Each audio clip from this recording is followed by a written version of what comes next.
pain and or unconsciousness, that association is weighted more heavily in the mind. And it comes up, the associations will come up anytime that you encounter something similar. Well, everybody has a birth trauma. So the people who were present at the time of birth, the smells, the sounds, the words that they say, everything that goes on during the birth experience are deeply imprinted on the mind. And this is one of the most important influences in character formation, is the particular contents, the specific contents of the birth trauma. So, how do you overcome this material conditioning? You have to amass enough impressions, enough associations of transcendental quality to overcome the impressions of material quality. And these transcendental impressions have to be accompanied by feelings of pleasure. So they're pleasure moments instead of traumas. See? And by this you gradually purify the mind. Srila Prabhupada always used to bring up the example of a cup of coffee. Coffee is such nasty stuff.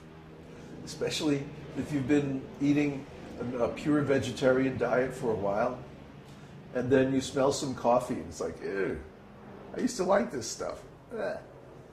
Well, it's really nasty, and the proof that it's nasty is that if you're drinking coffee for a while and then you try to get off of it, you get headaches and withdrawal symptoms and like that. So don't drink coffee. If you have to have some stimulant, if your body is like kapha, then take yerba mate, something like that. Yerba mate has an ingredient which is similar to caffeine, but it's more complex, and it doesn't produce withdrawal symptoms and all that. Anyway, you have to change the quality of the impressions going into your mind. And then by amassing many, many, many, many impressions of transcendental quality, gradually you dissolve, you literally dissolve the associations in the mind with material trauma, whether from this life or previous life or what have you. So this is the process, and this is how it works. The process is chanting and hearing and associating with devotees and doing service and so on.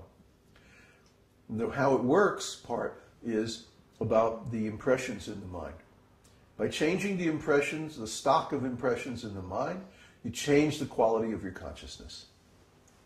It's really very simple. And once you understand the principle, then you can perform it with good enthusiasm. One should always be aware of one's aim in devotional service.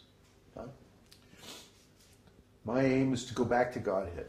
My aim is to have a service relationship with Krishna in a certain mood. Conjugal love, parenthood, friendship, servitude, or neutrality. These are the acceptable service relationships. So you should be attracted already to one of those. That's your sthāya bhava. But most people are so unaware of themselves, because they're covered with all of these material impressions. The soul is literally blocked from seeing his own nature. So, Cheto Darpana Marjanam means cleaning the mirror of the mind. And we do this by chanting the holy name. And in that way, the mind becomes free from all material qualities.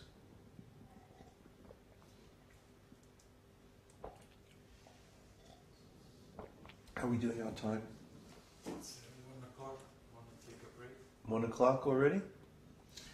No, I want to talk a little bit about the bhavas. You know, we've been going over these transcendental emotions, the bhavas. So today I want to go over jāḍya. Jāḍya means inertness or insensibility. when one is deprived of the power of deliberation due to separation, or due to seeing or hearing about either that which is cherished or a calamity, it is called jāḍya. Jāḍya is the condition just prior to or just following moha. We talked about moha a couple of weeks ago. Moha means loss of consciousness. The symptoms of jāḍya are blinking the eyes, remaining silent, and forgetfulness. So jāḍya happens either in a good, very, very, very good situation or a very, very bad situation. We experience that one can lose consciousness from an overabundance of transcendental feelings, either positive or negative, either because of separation from Krishna or because of meeting Krishna. Krishna is called Madan Moha. Madan Moha means meeting and separation. So both meeting and separation are ecstatic transcendental feelings when they're in relation to Krishna. And when these reach an extreme of intensity, when one experiences jāḍya and moha, meaning loss of consciousness. Jāḍya is like being thunderstruck. One becomes inert. He loses the power to think. He's like so astonished or so devastated that he just like, And of course then we read about Jada Bharat in the 5th canto of Śrīmad Bhagavatam. I'm not going to tell that story now because we don't have the time. But you should look it up, Jada Bharat. So the next one is vrīḍā. Vrīḍā means shyness or shame. The bashfulness or shame that arises due to new association, performance of misdeeds, praise, or scorn is called vrīḍā. The symptoms of vrīḍā are silence, anxiety, covering the face, writing on the ground, and lowering the face. So we don't see this too much in contemporary people. Contemporary people have almost lost all shame, which is too bad. Because shame or modesty is a very noble emotion.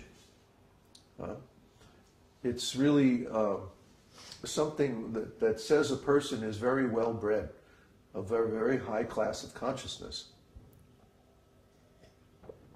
if they experience shame or shyness. When Krishna and Radharani first meet, of course they're very, very young. But still, later on when they meet in the context of the love affair, then Radharani is very, very shy. Very, it's actually narrated in Śrīmad Bhagavatam that she does this. She covers her face. You see women in India cover their face a lot. Yeah, or even across the face. And they don't have to. It's not Sharia law or anything like that. But they're just naturally very shy. Sometimes they'll put their chadar in their mouth, hold it in their mouth like that. And Neville is smiling because it's pleasant to see this. It's a nice thing. It means culture. It means civilization. It means people have some class, And here we go to the beach and we see all these women in bikinis. And they have absolutely no shame. This is very low class. This is very animal-like. So we don't see this too much, but when someone is writing on the ground with their foot, this is he's smiling. This is another very nice symptom of shyness. And because what's going on is that a person's a person's secret feelings or their aspirations are being revealed. Something that they would normally not want to be revealed or would normally not want to show. People in India are very protective of their inner feelings. You can work with somebody for a year and you only know them as like Mr. Srinivasan, you know, RL. Hey, RL. you know, I mean, you may not even be able to pronounce his name. But you only know by the last name. Because that's how people are in India. They're just very protective of their privacy. They have an intimate circle, and then they have more of a social circle, and then they have like a professional circle,